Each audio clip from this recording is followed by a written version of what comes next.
Media Watch and Q&A. Tonight, New South Wales shuts the door. The Premier closes the border with Victoria as it records the biggest daily jump in COVID-19 infections since the pandemic began. Good evening, I'm Jeremy Fernandez. This is ABC News.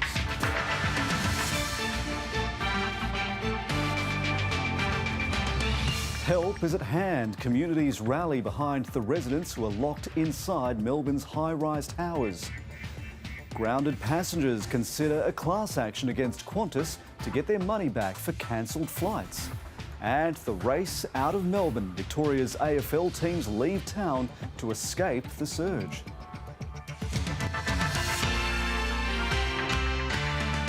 She campaigned hard against other states for keeping their borders closed, but now Gladys Berejiklian has ordered the border with Victoria be shut as that state struggles to control its coronavirus outbreak.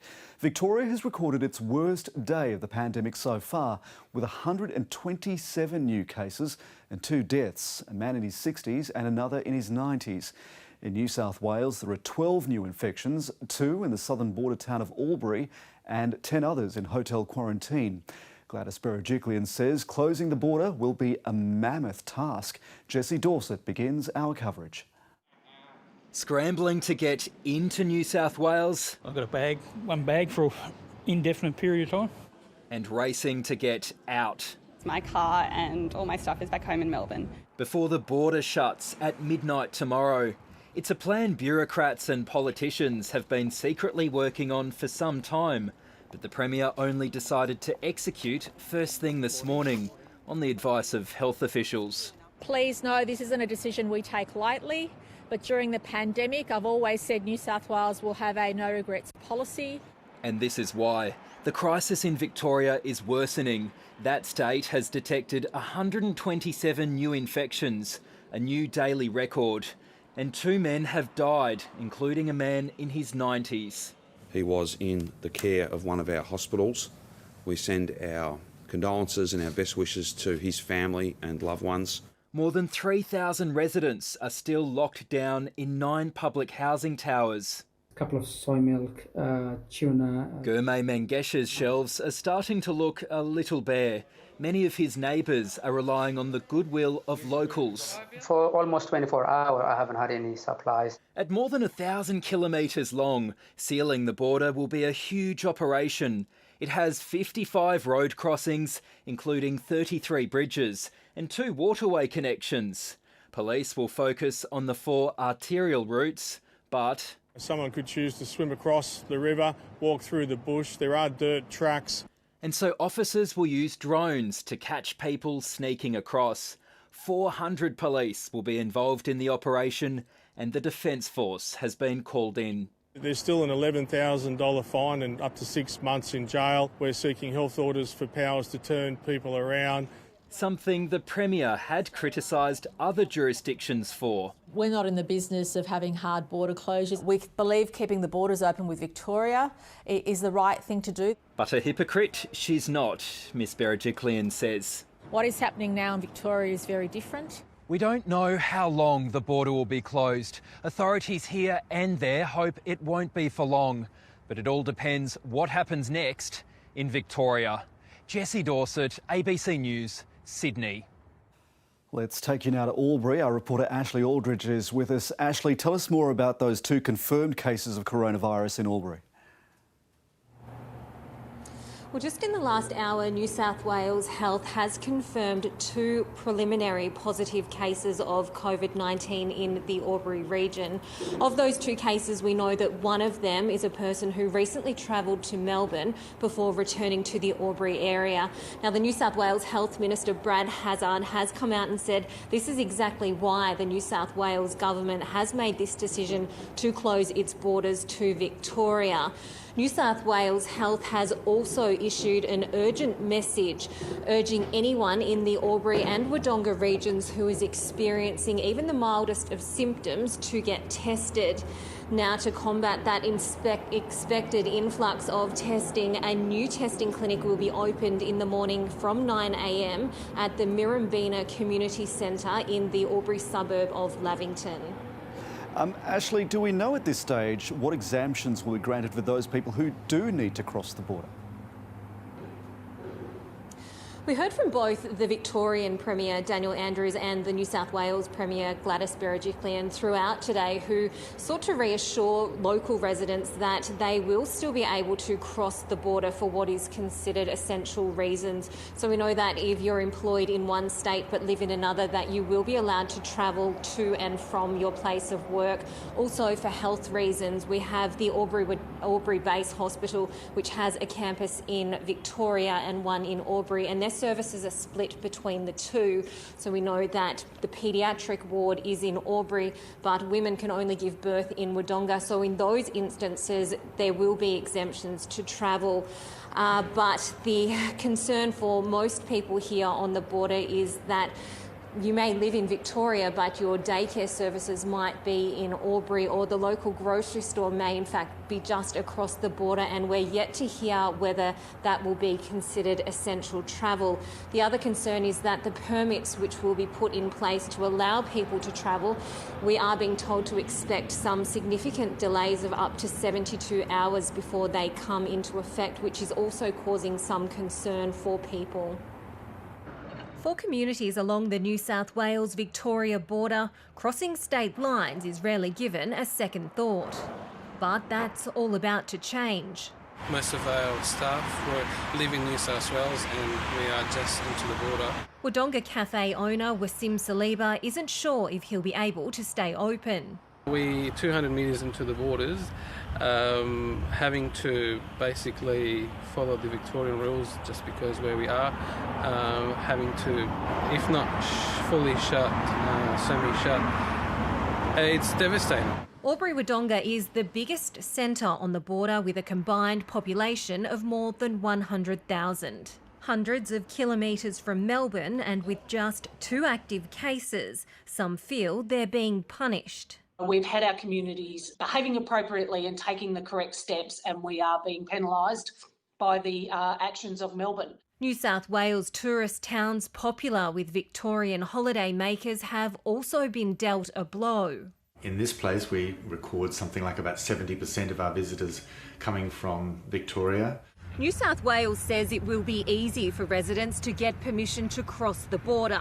They should be able to apply for a permit from tomorrow, but locals are being warned to expect delays.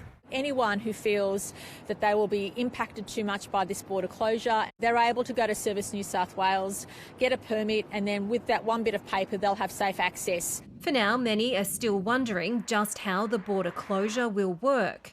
Services such as the Paediatric Ward and Regional Cancer Centre are provided in Albury, as is the 24-hour emergency department, while women are only able to give birth at the Wodonga Hospital. All of us here at Albury Wodonga, we're crossing the border sometimes 2-3 times a day. Well, there's not much we can do really. Hopefully it won't last very long. Just how long it'll last is anyone's guess. Ashley Aldridge, ABC News, Wodonga. Authorities are describing the outbreak in Victoria as a jolt for the whole country, reminding us all that COVID-19 remains a risk. So how concerned should we be about the way it's spreading? Here's our analyst, Casey Briggs. We suspected case numbers would go up again in Victoria, but this is not just because of the targeted testing happening in these public housing estates. In fact, just 16 of today's new cases are residents there. That's just a sliver of the surge that we've seen. Only around an eighth of the residents of these towers have been tested so far. It's early to predict, but the data does suggest already the virus has spread to a significant number of people living there. COVID-19 deaths have been few and far between lately, but sadly we did see 2 more of them recorded today in Victoria, and that's not likely to be the end of it. Hospitalisation rates are going up. So where to next for Melbourne? Well, we know that there's been significant spillover outside the locked down areas in Melbourne lately, including the city of Wyndham in the southwest, outside the restricted areas, where cases are up 82 this week. Further broader lockdowns are definitely still possible. Melbourne's not the only city employing these localised shutdowns to control the virus. 2 regions of Spain have just instituted lockdowns in smaller regions after small spikes there. And last week, the city of Leicester also went into a localised shutdown to control increasing numbers. This model has worked before in Beijing. After a cluster of cases linked to a seafood market, the numbers in the city have now been brought back down near zero. But there's one big difference. None of these outbreaks appear to be as big as Melbourne's. Meanwhile, communities surrounding the Melbourne flats that are in lockdown are rallying to support those who are inside. An army of volunteers has been turning up with food and donated personal items, as well as toys for the children who are spending their school holidays in detention. But the deliveries haven't always gone smoothly. A community is rallying. The Australian Muslim Social Services Agency is the focal point for those wanting to help the detainees. Just create a line, boys. But emotions were high as efforts to deliver help were slowed down by bureaucracy. The community have gathered together, created resources, have donated money, donated culturally appropriate food, and are facing institutional barriers for greater than 24 hours of getting their food out. About 500 people volunteered to help. Many were turned away to maintain physical distancing, but there was no stopping the lines of cars that came filled with food and sanitary goods. I think that it's just important for the community to back everyone up and support. If we want everyone to do the right thing, it's really important that we all pitch in. I don't live in this area, but I just feel that we have a responsibility to look after each other. Health professionals also came to offer their support. We have people who can speak to the clients in their own language as well. This is how tight-knit and close this situation actually is. The North Melbourne flats in hard lockdown are right there. They can see everything that's happening on the ground, the police response, as well as the community response here. Many of the detainees are children who attend the Venny Play Centre. It's been gathering activity packs for the children so they can draw, create and exercise their minds. It'll also run Zoom activities. Running play sessions with these young people, dancing with them online and sending out art packs and doing art activities as well. Milk, bread, fruit and vegetables were donated in tons today, and the volunteers say they're ready to gather more as it's needed. Iskandar Razak, ABC News, North Melbourne. The airlines have had to let go of thousands of workers. Their cash flow has dried up and now they're facing a potential class action. Thousands of customers are furious because airlines are refusing to give them refunds for cancelled flights. Now, 4,500 people have signed up to a potential lawsuit. Airlines are in survival mode, flying blind through a cash crisis like no other. But customers aren't letting up. I said, listen, I actually really need you to give me my money back because I need that money to buy a ticket with another airline when it becomes available. Jetstar has cancelled and rescheduled Trevor Cronin's flight home from Myanmar twice. Like thousands of others, he's only been entitled to a credit voucher. What airlines such as Qantas have been doing is simply providing people with a travel voucher unless they have the wherewithal and knowledge to go and assert their rights and say that they want their cash refund. Until recently, airlines were still selling international flights in the short term, despite no signal from the government that borders were likely to open. It smells a little bit like a bit of a scam to get their cash flow up. In a statement, the International Association for Airlines said the priority is to conserve cash in order to get through this challenging situation. Rebecca Wheeler booked a holiday to Hawaii for an extended family of 8. She says even though she waited for the airline to cancel the flight, she still wasn't offered a refund and is thinking about joining 4,500 others in a potential class action. They've implied that people should feel privileged that they've been given these vouchers. Jetstar says it's offering some customers a refund depending on their circumstances. At the airline's strong encouragement, many people exchanged their flights for a travel voucher, and the airlines have been taking advantage of that fact to now say that those people have given up the right to a cash refund. I can't see why we wouldn't be entitled to a refund if that is their usual terms and conditions. Conditions customers and airlines are struggling to navigate. Alison Shao, ABC News. A doctor has been found guilty of sexually assaulting sleeping women at a research clinic in Sydney. Ali Karami had been supervising patients being monitored for sleep problems at the Woolcock Institute in 2018. The 5 victims were aged between 16 and 29 when they were assaulted, and one had her drink spiked with the insomnia drug temazepam. He denied wrongdoing and told the court he performed alternative treatment using his genitals on 2 of the women with consent. The jury took just over 2 days to find him guilty of all but 3 of the 25 charges. He'll be back in court tomorrow, where the Crown will apply for his detention prior to sentencing. There are calls for a national approach to managing Brumbies as their numbers in the high country skyrocket.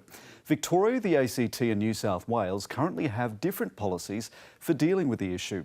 In the Kosciuszko National Park, there's no clear consensus on the best way forward. Treasured Australian icons or destructive feral pests? For Richard Swain, there's no question. What's happening up here is a disrespect of landscape and a non-courageous decision. That decision was the passing of the 2018 Brumby Bill, which recognised the cultural heritage of wild horses to Kosciuszko National Park and prohibited their culling. Numbers are instead controlled by trapping and rehoming. Brumbies that can't be rehomed are sent to abattoirs. What we've achieved in New South Wales, a balanced approach in reducing numbers in the most sensitive areas of Kosciuszko National Park in a humane way that has brought both sides of the debate together. But Brumby numbers haven't reduced.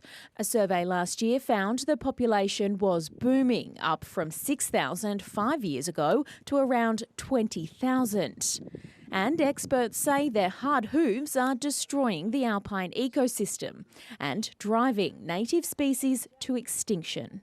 The problem with trampling is that this moss just can't take it. A few passes of horses through here and suddenly there'll be a muddy track through it. If the horse numbers density continues to rise, then basically the horse wins and the rest lose. Alan Lanyon has been defending the plight of the Brumby for decades. It very much is a war, but sadly at the end of the day Kosciuszko National Park suffers because we can't get broad consensus on any particular issue. There seems to be agreement among people who live in the high country that Brumby numbers in Kosciuszko National Park are too high. What they don't agree on, though, is what to do about them. They needed to be culled. The numbers, as far as what I can see, are out of hand. Trapping and rehoming, definitely. Parks Victoria is currently facing legal action over its plans to cull 600 wild horses. There are now calls for a national Brumby management plan. It's definitely time for the federal government to step in and follow the science, do what's right for this country.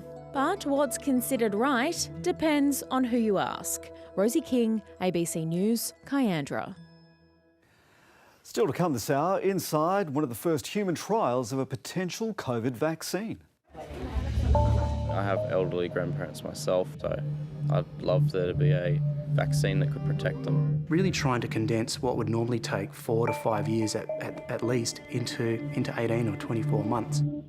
Also, Norman Swan looks at the strategy being used to fight the nation's worst outbreak. That's coming up. Now to our special series focusing on mental health. With all the data that's been collected since the start of the pandemic, one clear thread has emerged. Young people are faring the worst. They've lost work at far higher rates than everyone else, and many have been physically isolated from their social networks. Research is showing that young people's mental health is also suffering at far higher rates.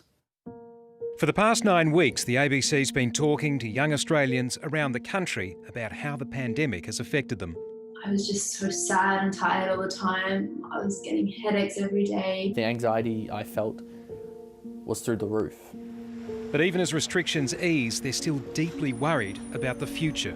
Trying to remain calm and collected, but also, be kind of just losing it. I worry that I'll never have the opportunity to earn enough to pay for rent or pay for a mortgage or even just pay to live. This crisis has hit young Australians particularly hard and is probably going to for a long time to come. They make up half the jobs lost in Australia since March. 1 in 3 young Australians has lost income. 1 in 5 has had to change their living arrangements. I've lost a lot of hope, self-esteem and confidence when it comes to achieving my goals and ambitions in life. The youth mental health agency Headspace says demand for remote counselling rose between 30 and 40% in the past 3 months. Prior to COVID, anxiety and depression were very prevalent amongst young people. What this is an added context. More people are accessing those services and those services are more able to respond to that increased demand because their capacity has been increased. But there are worrying signs that there could be a surge in demand on the mental health system that it may not be able to cope with. A Swinburne University survey found depression rates for 18 to 25-year-olds were almost 4 times higher than usual for the age group during the pandemic. It was almost as bad for anxiety and stress. Most alarming were the numbers of young people with suicidal thoughts. It's doubled in a month.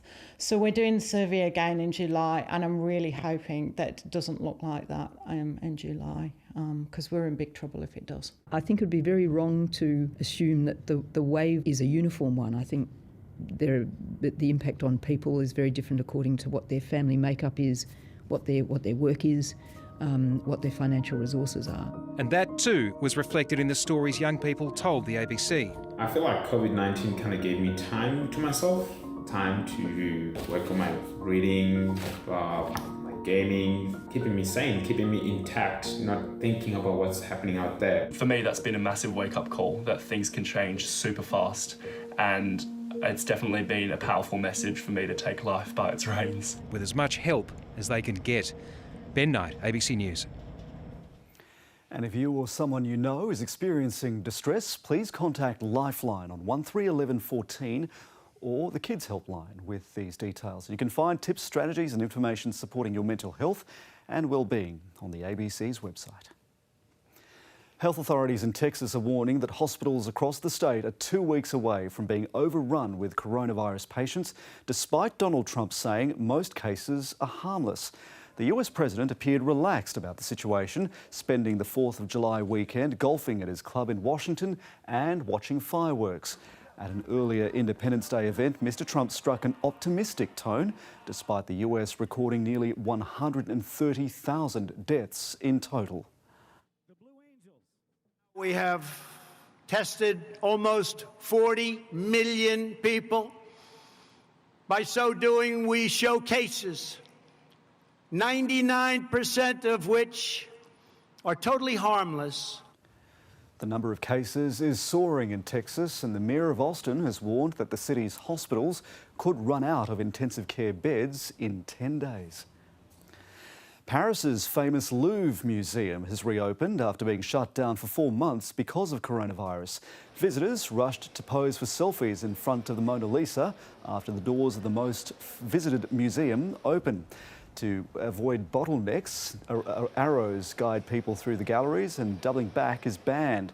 Nearly a third of the museum will remain closed. The landmark has lost more than $65 million in ticket sales during the pandemic. Let's turn to finance now. The Australian share market finished weaker as the Victorian lockdown intensified. Victoria's escalating health crisis dragged it to the bottom of the economic rankings. Here's Philip Lasker.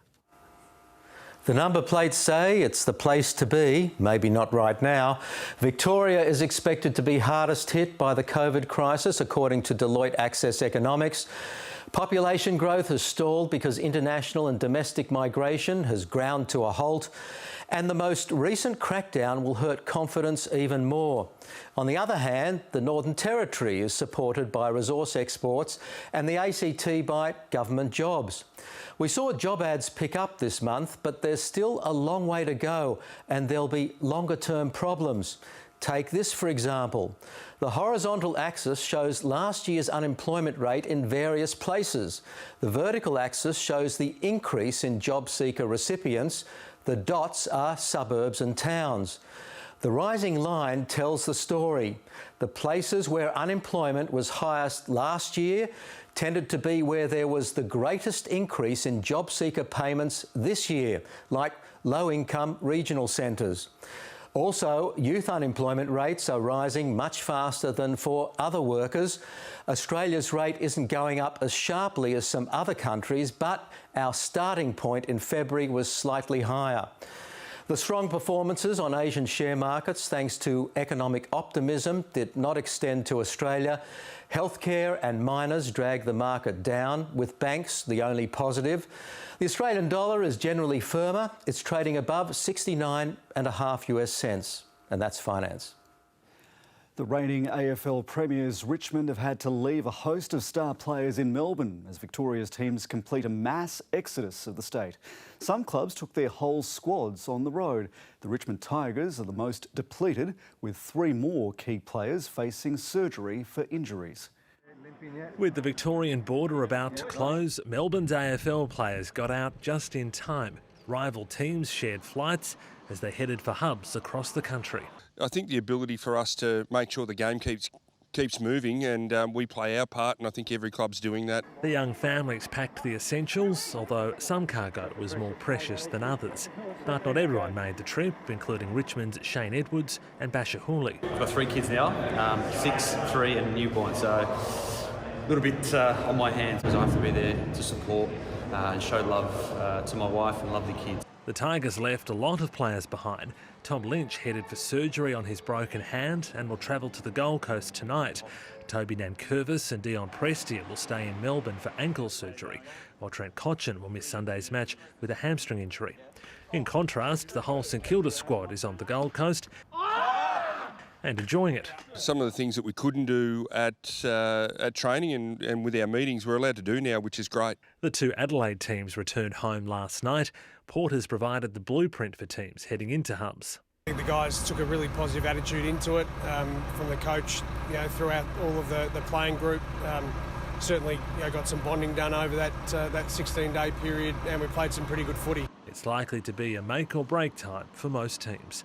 Peter Lusted, ABC News.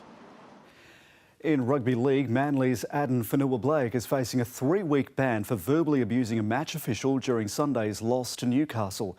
Fanua-Blake swore at the referee, Grant Atkins, and called him a derogatory term that demeans people with disabilities. The forward was sent off and is facing a Grade 3 contrary conduct charge. The penalty could be reduced to 2 matches if he makes an early guilty plea. The NRL says dissent towards officials isn't being tolerated. Players have to manage and control that frustration, but they have to be aware that if they overstep that mark, there are processes in place to deal with it, and it can be costly. Special Olympics Australia has described Fanua-Blake's comments as offensive. Let's take a look at the weather now. Another cool start overnight. Sydney's temperature got down to 8 in the city and as low as 3 in Penrith and Horsley Park. Tops today about 18 to 19 degrees.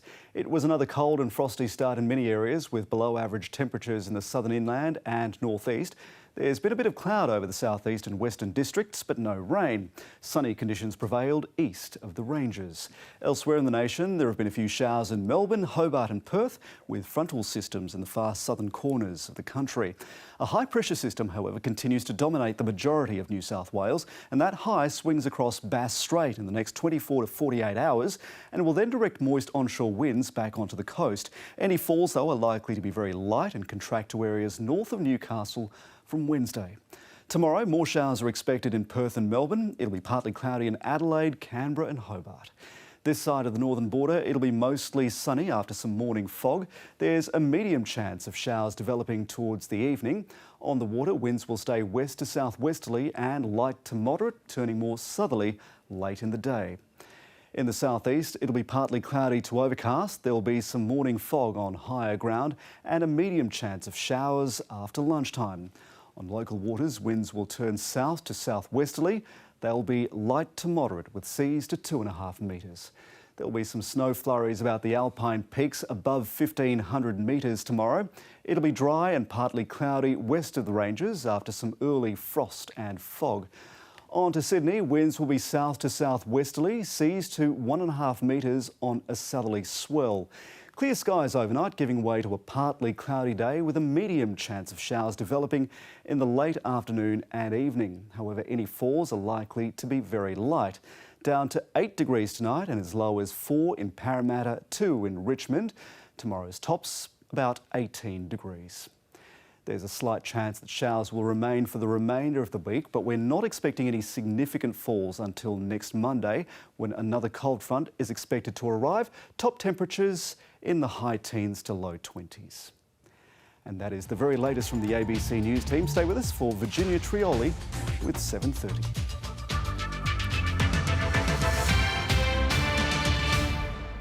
Hello and welcome to 7:30. I'm Virginia Trioli, filling in for Lee Sales from Melbourne tonight. Now, not that long ago, there was cause for cautious optimism that we might be getting on top of this virus. In fact, this time last month, Victoria reported no new cases of COVID-19.